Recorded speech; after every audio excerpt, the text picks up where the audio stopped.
Il est des moments où une nation doit s'arrêter. Regarder la réalité en face et se poser sans complaisance et au-delà des appartenances politiques une question simple. Où allons-nous? Monsieur Félix Tshisekedi, qu'est-ce que les Congolais vous ont fait pour réduire la nation déjà sinistrée en dépotoir de la politique d'immigration et sécuritaire américaine? Aujourd'hui, je prends la parole parce qu'une orientation grave engage l'avenir de notre pays. L'accueil sur notre sol de personnes n'ayant aucun lien avec la RDC, expulsées par les États-Unis dans le cadre d'un accord que personne ne connaît entre notre gouvernement et celui des États-Unis d'Amérique.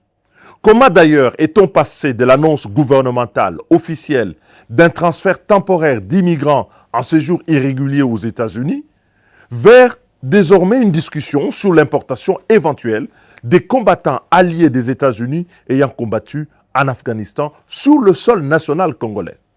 Contrairement aux allégations gouvernementales, s'agissant justement des Afghans, ceux-ci ne souhaitent pas retourner dans leur pays, l'Afghanistan.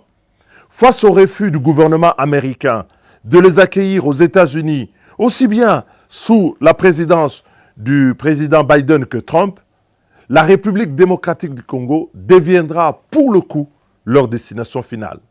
Monsieur le Président de la République, d'où tirez-vous l'assurance avec votre Premier ministre ainsi que votre gouvernement que les hommes que les États-Unis, avec la toute-puissance de leurs agences, le FBI, la CIA et leur armée, les Marines, le GIs et leurs multiples forces spéciales, refusent d'accueillir sur le sol américain pour des raisons de menace à leur sécurité nationale? La RDC, avec son administration exsangue, les FRDC, la PNC, l'ANR, la DGM, le Conseil national des cybercriminalités parviendront par magie à gérer comme risque et menace sur le sol national congolais. Regardons notre réalité en face et avec lucidité. Madame la Première ministre, la solidarité ne se décrète pas sur un plateau de télévision au détriment de la souveraineté et de l'indépendance nationale. À l'Est, la guerre continue de tuer. Notre armée, les FRDC sont en peine. Des millions de Congolais sont déplacés, privés de protection, privés de dignité. Dans plusieurs provinces, l'insécurité progresse dans l'indifférence de la justice et de la police et dans la complaisance de notre Parlement. Les Koulouna ont pris le contrôle des quartiers entiers, sèment la terreur et la désolation. Enlèvements, vols, viols sont légion. Les Mobondo et les Mbororo se sont depuis installés. Des groupes terroristes étrangers comme l'ADF écument des régions entières dans l'est de notre pays, du Nord Kivu à la province orientale, sans oublier l'Ituri.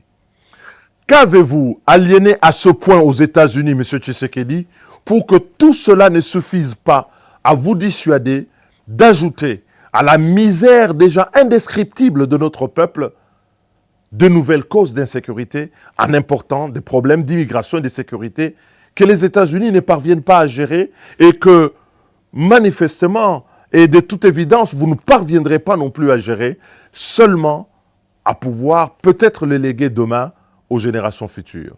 Je veux être clair avec vous. Le Congo n'est pas à vendre, ni une poubelle à louer au monde.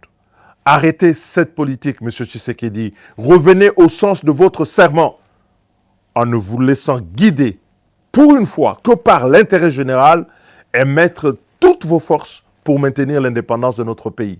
Et pour ce faire, je lance un appel au peuple congolais.